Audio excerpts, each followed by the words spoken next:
अब रुक करते हैं उत्तर प्रदेश की राजधानी की खबरों की ओर, जहां पर तीज पर्व को लेकर पूरे देश में धूमधाम से ये पर्व मनाया जा रहा है। वहीं इस वक्त की खबर सामने आ रही है उत्तर प्रदेश की राजधानी के हरितिमा ग्रुप से। नमस्कार, मैं अमित कश्यप और आप देख रहे हैं हंगामा टाइम्स न्यूज। जहां हरितिमा ग्रुप ने खुद को समर्पित किया पर्यावरण को, जहां लगातार पर्यावरण क्षेत्र में वृक्षारोपण से लेकर के कई कार्य लगातार व ज़मीनी स्तर पर करती रहती है। वहीं पर मधुबन, जो धरती पर स्वर्ग के नाम से भी जाना चाहता है, आशियाना सेक्टर जे स्थित मधुबन पार्क में हरितिमा ग्रुप ने किए अनोखे कार्य। वहीं पर हरियाली तीज के शुभ अवसर पर उन्होंने बताया कि हरितिमा ग्रुप उनका किस तरह से पर्यावरण को समर्पित है, ये किसी से भी नहीं छुपा है। ये डालते हैं एकता गुप्ता, चीफ सब एडिटर की एक विशेष रिपोर्ट पर नज़र, जहां पर हरियाली तीज उत्सव महोत्सव के रूप में मनाया हरितिमा ग्रुप ने। ये डालते हैं एक विशेष रिपोर्ट पर नज़र।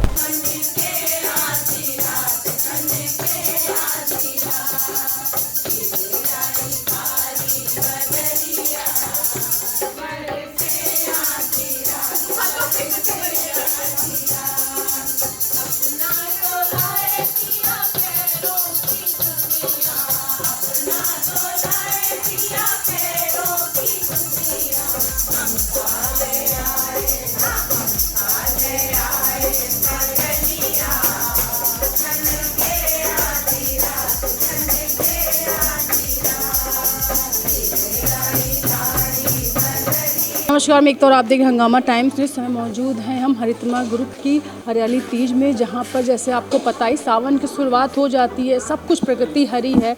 महिलाओं का सबसे खूबसूरत त्यौहार हरियाली तीज नज़दीक होता है। पति पत्नी के प्रेम और इसे भगवान शिव और पार्वती के प्रेम से भी जोड़ के देखा जाता है। हरितिमा ग्रुप आज हरियाली तीज सेलिब्रेट कर रहा है और जानते हैं मैम से कि आज यहाँ पर क्या खास रहा है और आज जो हरियाली तीज है उनके लिए कितनी खास रही है। जहाँ काफ़ी लंबे समय से तो हरियाली तीज सेलिब्रेशन चल रहा है, आज मैम क्या खास रहा? आज खास पता है क्या है? नाम ही इसका हरितिमा है, इस क्लब का। और ये वास्तव में ये पर्यावरण, हमारी ये संस्था जो पर्यावरण देखती है और हरियाली के साथ साथ हरियाली तीज का जुड़ जाना, ये अपने आप में ही बहुत महत्वपूर्ण है। तो आज हम लोग यहाँ पे स्पाइसी हब में हम लोगों ने इस त्यौहार को मनाने का प्रावधान किया। सभी महिलाएं सज धज के पूरे उत्साह के साथ यहाँ पे आईं और महत्व भी इसका बहुत है, सौभाग्य से रिलेटेड है। शिव मिले पार्वती को, तो ये कामना लिए हुए हर महिला के अंदर ये उत्साह रहता है किस दिन वो सज धज के आएँ, ईश्वर की पूजा करें, भगवान की पूजा करें और भोलेनाथ से अखंड सौभाग्य का वरदान प्राप्त करें। हरितिमा के बारे में कुछ बताइए कि हरितिमा की शुरुआत कैसे हुई, आपने कैसे सोचा कि हरितिमा की बहुत प्यारी सी कहानी है और मेरे से दिल से जुड़ी हुई है। एक्चुअली जिस एरिया में मैं रहती हूँ वहाँ पे सभी रिटायर्ड पर्सन रहते हैं और वहाँ पे एक पार्क अंचल वालों ने दिया तो ज़रूर था, पर वो डेवलप बिल्कुल नहीं था। ऊंचे ऊंचे पठार की तरह और ऐसे, और उसमें इतना जंगल टाइप था कि उसमें स्नेक वगैरह ऐसे निकला करते थे। और हम जो बुज़ुर्गों की श्रेणी में आते हैं, जिन्हें फुल्ली एक्सरसाइज की ज़रूरत होती है, वॉकिंग की ज़रूरत होती है, मॉर्निंग वॉक उनके लिए इम्पॉर्टेंट होता है, वो योगा वगैरह कर सकें, ये इम्पॉर्टेंट होता है उनके लिए। तो हमें कुछ ना कुछ अपना साधन सुविधा लेके हम स्मृति उपवन जाया करते थे। तो ये देख के मुझे भी लगता था कि जब वो रोड पे एकदम स्पीड में बाइक वगैरह, कार वगैरह, क्योंकि सभी लोग, बहुत सारे लोग उधर जाते थे, तो जो स्पीड में गाड़ियाँ आती थी उससे हम फिज़िकली बहुत हिल जाते थे और हर वक्त ये डर बना रहता था। उसी समय मेरे हस्बैंड ने पूरा साथ दिया और हमने कहा कि क्यों नहीं, जब हम नहीं जा पाते हैं दूर, तो क्यों नहीं हम इस पार्क को ही डेवलप करें। तो इसको डेवलप करने में 6 महीने लगे। समतल ज़मीन और क्यारियों को हमने बहुत अच्छे से उर्वरक बनाया और इसमें सिर्फ फूलों के पौधे लगाए। इसमें आराध्य कुंज में जितना पूजा से रिलेटेड जितने पौधे हैं वो लगाया हमने, जैसे शमी का वृक्ष हुआ, आंवले का वृक्ष हुआ, नीम का पेड़ हुआ और तुलसी का पौधा हुआ। और इसके साथ ही साथ जिन पौधों से हमें ऑक्सीजन ज़्यादा मिलता था, जैसे फाइकस वगैरह है, तो इनसे जिनसे हमें ऑक्सीजन ज़्यादा मिलता है, हमने वो ज़्यादा से ज़्यादा उन पौधों को लगाया। इसके अलावा बेलपत्र, हर श्रृंगार, मतलब इसको पूरी तरह से एक पवित्र भूमि, पवित्र उपवन का रूप दिया हमने। और इसका नाम जो तिकोनिया पार्क, लोग उधर से आने जाने में बहुत उनको डर लगता था, रात के अंधेरे में वो लोग उधर से निकलते नहीं थे। तो हमारे जो पार्षद जी हैं कमलेश सिंह ने, उन्होंने भी फुल सपोर्ट किया और उसको लाइट वगैरह की व्यवस्था करके उसको जगमगा दिया। इसके अलावा जो है उसमें पंप वगैरह की सुविधा देके हमें पानी वानी की सुविधा भी उन्होंने प्रदान की। और आलम ये रहा कि हमने तिकोनिया पार्क का नाम बदल के हमने उसको मधुबन नाम दिया। मधुबन नाम देते ब्रह्म कुमारी जी ने वहाँ पे शिव जयंती मनाई, क्योंकि वो इतनी इम्प्रेस हुई कि मधुबन नाम रखने की वजह से मुझे माउंट आबू बुलाया गया। उन्होंने कहा कि माउंट आबू में हमारा मधुबन है और आपने यहाँ हमें मधुबन दिया, तो हमारे लिए तो बहुत गौरव की बात रही। इसके अलावा उस पार्क में इतना वो पार्क की महत्ता इतनी बढ़ गई कि हमेशा जैसे हर दिवाली पे हम उसमें दीपदान करते हैं सबके साथ। और इसके अलावा जो इंडिपेंडेंस डे और 26 जनवरी या नेशनल हमारे जो फेस्टिवल है वो भी फुल्ली सबके साथ मिलकर सेलिब्रेट करते हैं। मोदी जी का कहना है सबका साथ सबका विकास, तो उस पार्क के अंदर ये सब चीज़ पूरी तरह से फुलफ़िल हो रहा है एकदम। और मुझे कैसा लगता होगा, मेरे घर के सामने तो पार्क है ही नहीं, लेकिन सावन हाँ। और इस समय आप देखिए सबसे बड़ी खुशी की बात क्या है पता है, कि जितने पार्क हैं सबसे ज़्यादा हरियाली हमारे पार्क में। और इसके लिए कहा जाता है कि इस पार्क की सुरक्षा जो है वो घर की तरह की जाती है। इवन मोदी जी के प्रयास से वहाँ पे जो हमारे सेनानी जो फ्रंट पे लड़ते लड़ते जो शहीद हो गए, उनका स्मारक चिन्ह भी एक हमारे पार्क में ही बनाया गया है, क्योंकि वहाँ पे एक अंदर घुसते ही हनुमान जी की प्रतिमा है जो कि हमें सुरक्षित रखते हैं और किसी भी उस एरिया में जो संकट हो कुछ उससे हमारी रक्षा करते हैं। ये हमारे अंदर आत्मविश्वास है और उसके तहत ही हम समय समय पर उसमें कुछ नहीं। अभी उसमें मैंने पिछले साल जो है भागवत, पानी से भरा हुआ पूरा प्रांगण, फिर भी 180 ऐसे लोगों की वहाँ पे भीड़ आती थी और छपाछप पानी में भगवान की बारात भी निकली, सब कुछ हुआ और वो उपवन जो है जगमगा। ये सब तो सारी जितनी धार्मिक जो चीज़ें होती हैं, धार्मिक उत्सव होते हैं, धार्मिक से उससे रिलेटेड जितने भी प्रोग्राम होते हैं, कार्यक्रम होते हैं, सब उस पार्क में होते हैं और उस पार्क एकदम जीवंत हो उठा है, क्योंकि किसी भी पार्क में इस तरह के प्रोग्राम्स नहीं होते। लोग हर सेक्टर से लोग आके हमें ज्वाइन करते हैं और खुश होते हैं और फिर जो शाबाशी मिलती है वो तो सभी को अच्छी लगती है। मैं भी अंदर से बहुत खुश होती हूँ, मैं खुश होती हूँ, साथ ही साथ दूसरों को भी वो खुशियाँ देती हूँ। एक सवाल ये मेरा रहेगा अपनी तरफ से, हरितमा ग्रुप ने या फिर आपने मधुबन पार्क को मधुबन बना दिया, तो क्या आपका लगता है कि और आसपास की ऐसी बहुत सारी चीज़ें पड़ी हैं जहाँ आप या हरितमा पहुँचे और वो पार्क या वो वीराने भी मधुबन पार्क कहलाएं? नहीं, ऐसा है कि मुझे ये समझ में आता है कि जितना हम कर नहीं सकते हैं या उतने मस्तिष्क से हम लड़ नहीं सकते हैं, तो वहाँ हम कदम तभी रख सकते हैं कि जब लोग खुश होकर हमें बुलाएं और हमसे आग्रह करें, क्योंकि बिना उनके अनुमति के, बिना उनकी खुशी के, बिना उनके सहयोग के, बिना उनकी सम्मति के हम वहाँ एक पौधा भी नहीं टच कर सकते हैं। और आप जानते हो कि सभी का एक मत होना बहुत मुश्किल होता है। अगर हमारे प्रांगण में भी आके अगर लोग उतने में खुश हैं और वहाँ सेटिस्फाइड हैं, तो हम उसी प्रांगण को, क्योंकि मेरी जितनी हैसियत है मैं उतना ही पैर बढ़ाना चाहती हूँ, और जितनी की मैं सुरक्षा कर सकती हूँ मैं उतना ही प्रयास करना चाहती हूँ। हाँ, जो प्रयास करती हूँ वो 101% वो सही होना चाहिए, क्योंकि जब भी लोगों के मुँह से निकले तब भी तारीफ़ के जो शब्द निकले वो बिल्कुल सत्य हो, वो चरितार्थ करती हुई दिखूं मैं। क्योंकि मेरी तो स्थिति है कि आज बारिश की बूंदें, जब पार्क का डेवलपमेंट कर रही थी तो उस वक्त जैसे कदम अंदर रखती थी तो यही मुँह से निकलता था कि बारिश की बूंदें हथेलियों पे गिरती तो थीं बट वो निरर्थक थीं। आगे और पीछे मुझे सब कुछ बहुत शून्य सा दिखता था, लेकिन धीरे धीरे कहते हैं ना, जोदी तो डाक शून्य क्यों नाचे, तो बेअक्ला चलो रे। तो जो अकेले आत्मविश्वास का कदम आगे बढ़ता है, फिर उसे कोई रोक नहीं पाता, और पीछे कदम से कदम मिलाने वालों की भी भीड़ कम नहीं होती है, और धीरे धीरे एक बहुत ही अच्छा स्वरूप। तो उसमें एक ही चीज़ समझ में आई मुझे कि खुद को बदलो तब ये ज़माना बदलेगा। तो मेरी दुनिया बस यहीं पे है। कभी कभी ज़मीन पे ज़रूर बैठती हूँ क्योंकि मुझे अपनी औकात मालूम है। तो मैं बहुत ज़्यादा चीज़ों को कलेक्ट करके उतना ही चीज़ समेटती हूँ, क्योंकि घर, समाज, देश, ये सब चीज़ें बहुत बड़ी हैं। सभी का थोड़ा थोड़ा सहयोग, अगर कुछ कोना भी संवार दे देश का और अच्छे मस्तिष्क उससे जुड़ जाएं, तो इससे बड़ी बात नहीं हो सकती। ये बात आपने सही किया। जब हम आसपास सफाई रखते हैं तो हम पूरे कॉलोनी में सफाई रखते हैं, कॉलोनी में, ज़िले में होता, ज़िले से राज्य में होता, फिर देश में सफाई। आपके मधुबन पार्क से आप कह रही हैं कि कोई मैं नहीं, लेकिन मुझे लगता है उससे बहुत से लोगों ने प्रेरणा ली है। कार्यक्रम होते हैं, लोग घूमने आते हैं, बैठने आते हैं। एक खुले आसमान में मुझे लगता है लोग जहाँ बैठने के लिए आधे घंटे के लिए नहीं जाते, वहाँ गंदगी थी, आज वहाँ बैठते हैं। 15 अगस्त आ रहा है, ऐसा कोई फेस्टिवल नहीं है जो मधुबन पार्क में ना मनाया जाए। मैं सही?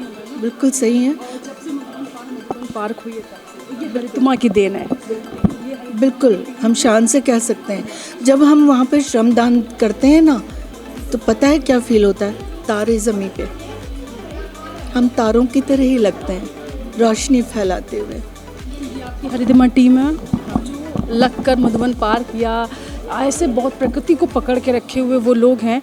ये वो हमारे बुज़ुर्ग हैं जिन, अगर इन्होंने जो हमें सिखाया है, इन्होंने अपनी प्रकृति को नहीं छोड़ा और ना हमने इनको छोड़ा। इनसे जो उन्होंने सीखा है वो ये सीखा है कि अपने परिवार के साथ प्रकृति को कैसे लेके जाना।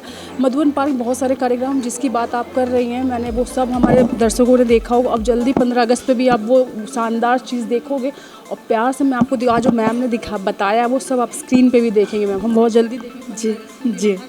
जो ही फेस्टिवल नहीं, 15 अगस्त तो है ही, लेकिन आगे जो हमारा एजेंडा है वो अभी अवध में राम कहाँ आए हैं, मधुबन में आएंगे, और बहुत धूमधाम से आएंगे। ये जो हमारी महिलाएं बैठी हुई हैं सावन में, उनके लिए क्या कहना चाहिए? बहुत खूबसूरत गाना।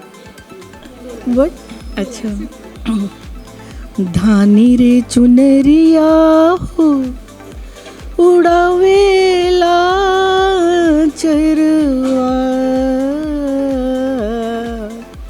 की दिखे नहीं और कछो, कुसुमी चुनरिया हो कि अचरा से देठी मारे, कि लाले लाले सुगना कठोर, ओ निर्मोहिया बेदर्दा बांध के प्रीतिया की डोर, हाय राम बांध के प्रीतिया की डोर। तो जैसे हमने हरितमा की अध्यक्ष से बात की, अब जानते हैं जिन्होंने आज का कार्यभार संभाला है। संध्या जी क्या कहना चाहेंगी, आज हरियाली तीज में क्या खास रहा और कौन कौन आया है और कैसे आपने शुरुआत करी? देखिए, आज का दिन बहुत पावन होता है। तीज तो बीत चुकी है, लेकिन शिव जी की महिमा तो हम लोगों पर हमेशा बरसती रहे, इसलिए हम लोग इस त्यौहार को थोड़े दिन तक और भी सेलिब्रेट करते हैं।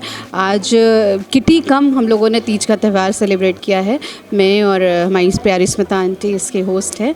कुछ गेम्स हुए हरियाली तीज से रिलेटेड, गाना हुआ, बजाना हुआ, कजरी हुई, और सबको आंटी के द्वारा आशीर्वाद मिला। और बस यही कहते हैं कि ईश्वर की कृपा हम सब पर बनी रहे बारंबार। सबको तीज की ढेर सारी शुभकामनाएँ।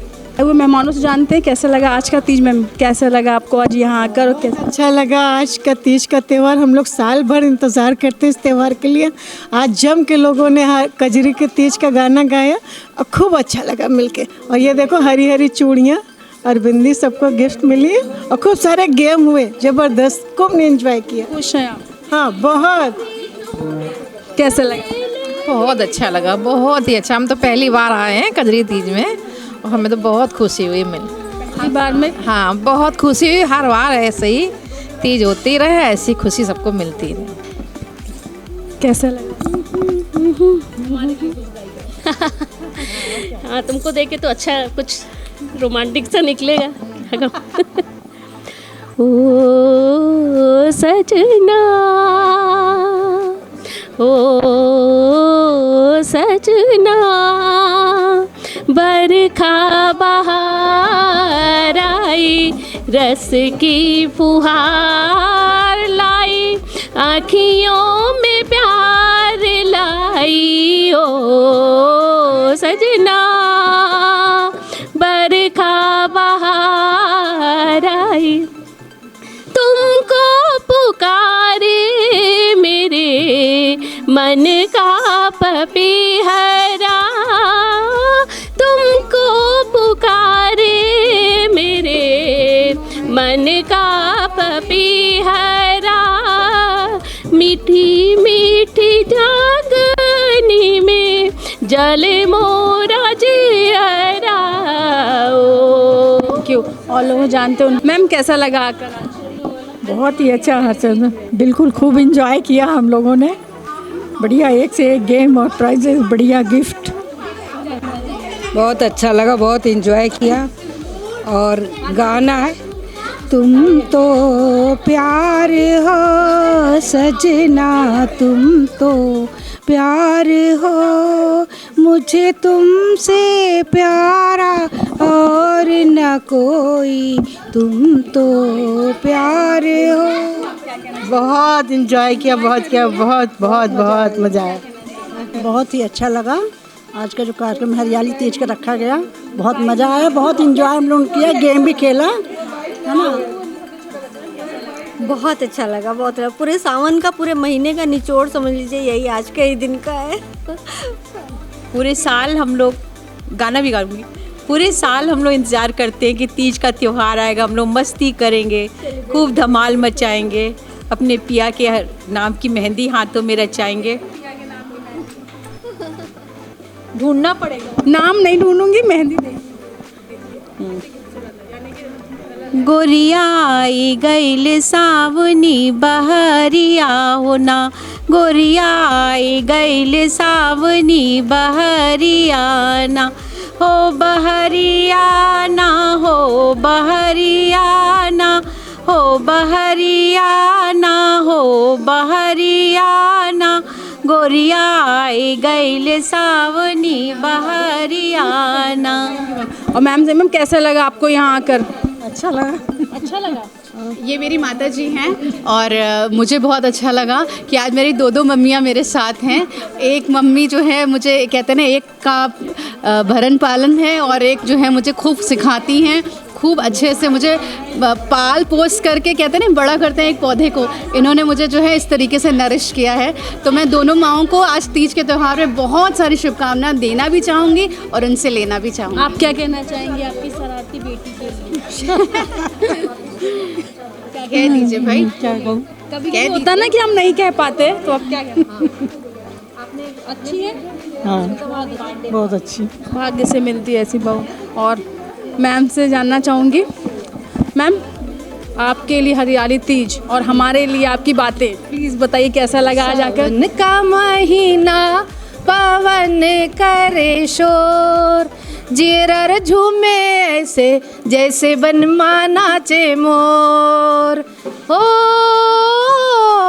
सावन का महीना पवन करे शोर। तो ये हमारी मोरनी जिन्होंने आज सबसे खूबसूरत गाना गाया। अवार्ड तो बहुत मिल चुका है, अवार्ड कुछ नहीं मिलेगा अब आपको, आप सिर्फ एंजॉय करिए मैम। और हमारी तरफ से आप सभी के लिए हरियाली तीज की बहुत सारी शुभकामनाएं। ऐसे आप लोग खुश रहो और मैम आपको ऐसे ही अवार्ड देती रहें और आप लोग जीतते रहो। और मुझे लगता है आप सब लोगों को सब कुछ पहन के आना पड़ेगा, फिर देखना नहीं पड़ेगा किसके पास क्या है क्या नहीं है, क्योंकि अवार्ड बहुत हैं। और मुझे लगता है मैम ऐसे ही खुश रहें और ऐसे ही मुझे अगले साल की वेट करेंगे हम सब लोग कि हरियाली तीज आए। और अभी मैं आप लोगों को यही छोड़ के जा रही हूँ, बाय। और आप सभी को हंगामा टाइम से अपने हरियाली तीज।